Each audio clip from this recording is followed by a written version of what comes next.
Warning, the following video may contain spoilers for Smackdown Live. If you have not seen Smackdown Live, please turn away now. This is your final warning. I'm not kidding, guys. Turn back now and come back later. Enjoy the video.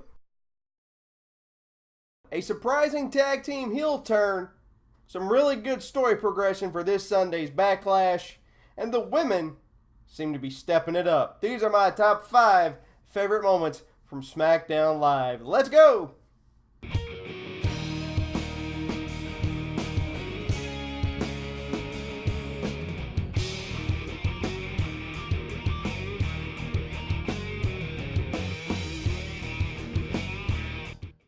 What's going on, everybody? My name is Brandon Duchair Craven, and welcome to yet another edition of my top 5 favorite moments from Smackdown Live. This time it is for 9/6/2016, September 6th, 2016. So without further ado, let's get going. Number 5 this week, the opening segment with the women. Look, the women are really stepping it up as far as I'm concerned on SmackDown. They've got really great action. All of them are starting to get their own characters. Naomi has pretty much reinvented herself again and has become a new character, and I really like the character. But this promo was just hard to watch. It was cheesy. It was like a bad soap opera is the way I can describe it. Alexa Bliss said it best. This next time on whatever, it was bad. It was just bad. Just let them talk. Let them talk straight from the hip like they used to with Paige and Charlotte and all that stuff. Let them talk straight from the hip. Don't give them a script and let them follow it. Number 4 this week, The Miz versus Apollo Crews. Why hasn't Apollo gotten a legit push at a title yet? This guy is amazing in the ring. He moves like a cruiserweight. Case in point, I think he was doing stuff off the top rope to the outside. Mark my words. Apollo Crews will be champion one day. Don't know which champion, but he will be champion. Go ahead and mark it down. Duchair said it.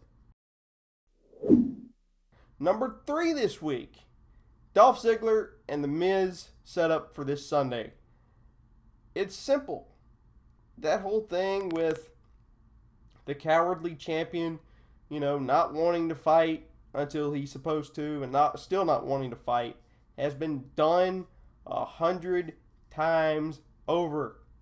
But it works. So keep doing it. This works for The Miz and Dolph Ziggler.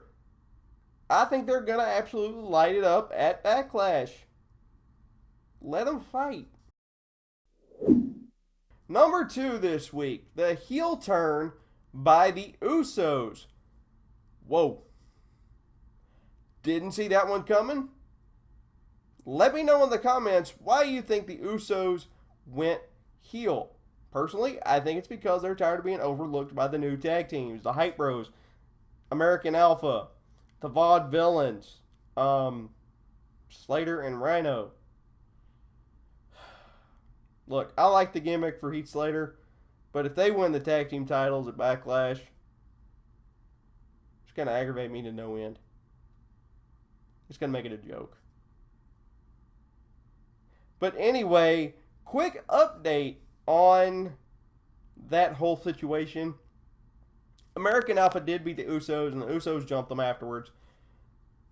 American Alpha's Chad Gable, however, due to the attack from the Usos after the match, suffered a sprained MCL, so they will not compete in the finals on Sunday. Instead, the Usos and Hype Bros will compete in a second chance match at Backlash because they were the last 2 teams to lose, and the winners of that match will face Slater and Rhino in the finals of the tag team tournament at Backlash later in the night for the tag titles.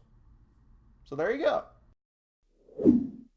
And my number 1 pick for this week, AJ Styles versus Dean Ambrose closing promo to end SmackDown. It's a great promo. Dean Ambrose got the advantage last week. AJ Styles got the advantage this week.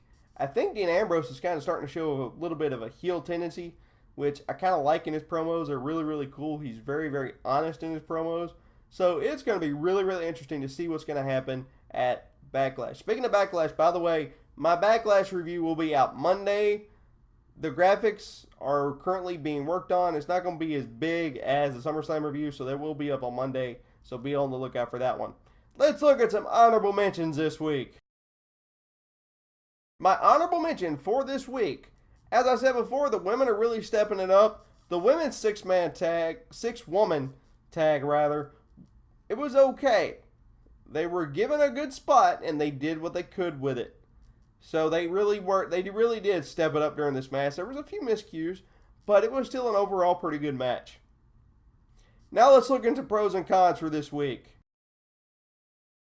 My pro for this week, more good story progression. Great progression for the women, Dolph Ziggler and The Miz, and also Dean and AJ Styles. Great progression on all fronts. So it's going to be interesting to see what happens this Sunday at Backlash. My first con for this week, that whole Fandango thing. That was, yeah. Thank you, Kane, for stopping it. Thank you. My other con for this week, Slater and Rhino beating the Hype Bros. Really? Really? Really? You have a legitimate tag team in the Hype Bros and you're letting Slater and Rhino beat them? Okay. How about that?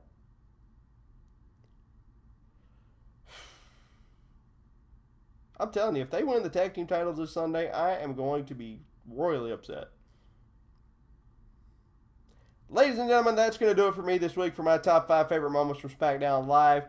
Be sure, if you haven't yet, to check out my SummerSlam review right here. Check that out for me if you haven't yet. The graphics took me a long time, that's why I was late. But anyway, check that out for me. And at the end of this video, you'll find links to yesterday's Monday Night Raw Top 5 and a bunch of other stuff. And you'll also find another link to the SummerSlam review, plus the subscribe button. Don't forget to like, share, and subscribe to this channel so that way you'll know when these videos come out. My name is Brandon Duchair Craven. Until Monday for the for the Backlash review, my name is Brandon Duchair Craven. God bless you. See you Monday on the Rollin' Wrestling Review YouTube channel. God bless you. I'm out of here. See ya.